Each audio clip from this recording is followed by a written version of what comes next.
السلام علیکم ورحمۃ اللہ وبرکاتہ نحمدہ ونصلی علی رسولہ الکریم اما بعد فاعوذ باللہ من الشیطان الرجیم بسم اللہ الرحمن الرحیم الصلاۃ والسلام علیکہ یا رسول اللہ وعلی آلکہ واصحابکہ یا حبیب اللہ۔ ماہ ربیع الاول شریف کی آمد ہوتے ہی حضور نبی آخر الزماں محمد عربی صلی اللہ تعالی علیہ وسلم کی ولادت بابرکت کے تعلق سے محافل کا انعقاد، خراج عقیدت پیش کرنے کی سعادت، درود و سلام کی کثرت، پوری دنیا جشن ولادت رسول صلی اللہ تعالی علیہ وسلم کی دھوم دھام سے گونج اٹھتی ہے، اور اس کے فوائد و برکات سے بھی ہر عام و خاص ہمیشہ سے فیضیاب ہوتا رہا ہے۔ ماضی اور حال میں اس کے فیضان و برکات کا بین ثبوت تاریخ کے اوراق میں رقم ہے۔ وہ الگ بات ہے کہ شیطانی اور دنیاوی یا عقیدے کی کمزوری کے سبب اس کے یقین میں دشواری اور تنگی محسوس کی جاتی ہو،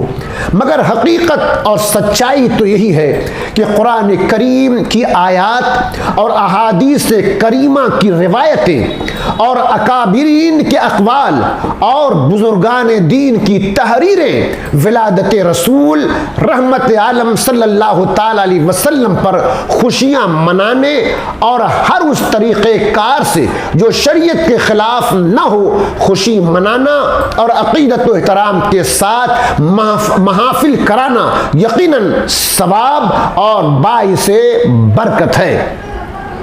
اپنے زمانے کے مشہور محدث امام قسطلانی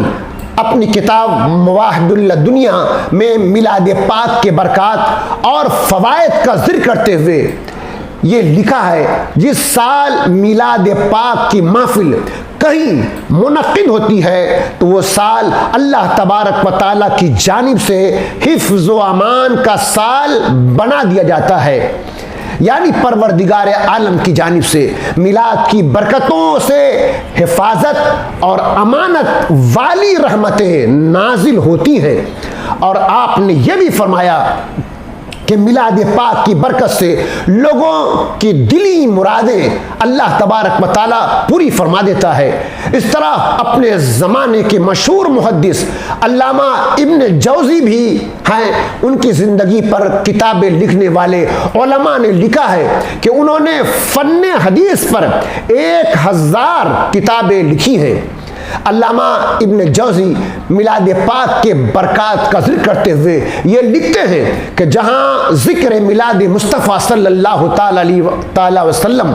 جہاں میلاد النبی کی مجلس ہوتی ہے، جہاں میلاد النبی کا اہتمام ہوتا ہے، میلاد النبی کے نام پر سیمینار اور کانفرنسیں ہوتی ہیں، وہاں اللہ عز و جل کی جانب سے رحمتوں اور خیر و برکات کا نزول شروع ہو جاتا ہے۔ آپ لکھتے ہیں کہ میلاد النبی صلی اللہ تعالی علیہ وسلم کی برکتوں سے اللہ عز و جل لوگوں کے دلوں کو چین نصیب فرما دیتا ہے۔ ظاہر ہے کہ جب امن و سلامتی کا نزول ہوگا، جب خیر و برکت کی کثرت ہوگی تو گھروں میں بھی سکون ہوگا۔ آج گھروں میں بے چینی کس بات کی ہے؟ گھروں کے اندر کاروں یعنی گاڑیوں کی تو کمی نہیں ہے، بستروں کی تو کمی نہیں ہے، کھانے پینے کے اشیاء کی تو کمی نہیں ہے، روپے پیسے کی بھی کمی نہیں ہے، جسم کو راحت پہنچانے والے ساز و سامان کی بھی تو کمی نہیں ہے، لیکن گھروں میں بے چینی کیوں ہے؟ بستروں پر نیند کیوں نہیں آتی؟ لوگ ایک چھت کے نیچے رہ کر ایک دوسرے سے روٹھے ہوئے کیوں ہیں؟ دلوں میں فرق کیوں آ گیا ہے؟ حسد اور جلن نے ہمیں تباہ و برباد کیوں کر دیا ہے؟ شک و شبہ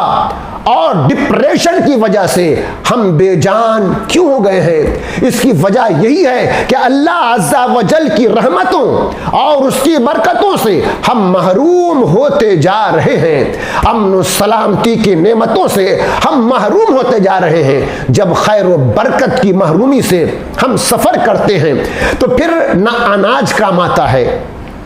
نہ دولت کام آتی ہے، نہ ظروف کام آتے ہیں، نہ مادی وسائل کام آتے ہیں۔ علامہ ابن جوزی نے فرمایا کہ یہ میلاد رسول کی برکت ہے کہ خیر و برکت کی کثرت ہوتی ہے، امن و سلامتی کی بارش ہوتی ہے، اور خیر و برکت کی کثرت ہوگی، امن و امان سلامتی کی بارش ہوتی ہے، اور جب خیر و برکت کی کثرت ہوگی، امن و سلامتی کی بارش ہوگی تو گھر میں سکون، جب گھر میں سکون ہوگا تو پورا معاشرہ، پوری سوسائٹی امن و سلامتی کا گہوارہ بن جائے گا۔ ہاں، اور یہ خیر و برکات سے بھرپور کام جس قدر عشق و محبت میں ڈوب کر کیا جائے گا، انشاءاللہ تعالی اس کے فیوز و برکات بھی اسی طرح کامل طریقے سے حاصل ہوں گے۔ وآخر دعوانا الحمدللہ رب العالمین۔